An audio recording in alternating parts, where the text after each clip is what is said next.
নমস্কার সবাইকে।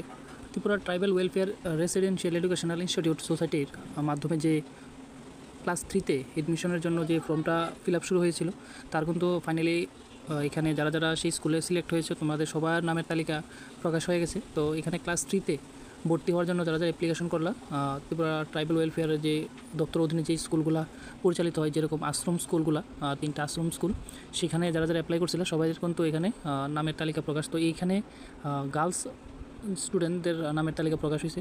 তাছাড়া আরও অনেক ক্যান্ডিডেট টোটাল এখানে গার্লসদের জন্য 83, তাছাড়া আরও অনেক টোটাল গার্লসের জন্য 102 জনের নাম এখানে পাবলিশ করা হয়েছে। তাছাড়া বয়েজদের জন্য কিন্তু এখানে লিস্ট আউট হয়েছে। তো দেখতে পারতেছো তোমরা ক্লাস 3-তে সেই স্কুলে অ্যাডমিশন হওয়ার জন্য যে ফর্ম ফিল আপ চলছিল, তার ফাইনাল কিন্তু লিস্ট আউট হয়ে গেছে যে এই স্টুডেন্ট তারা সেখানে অ্যাডমিশন করানো হবে।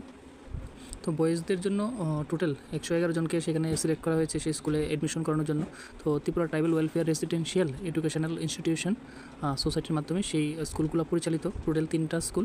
সেই স্কুলগুলোতে বয়েজ এবং গার্লস সেখানে গভর্নমেন্ট একদম ফ্রিতে সেই স্টুডেন্টদেরকে পড়ানো হবে। তো দেখা হবে আরেকটা ভিডিওতে।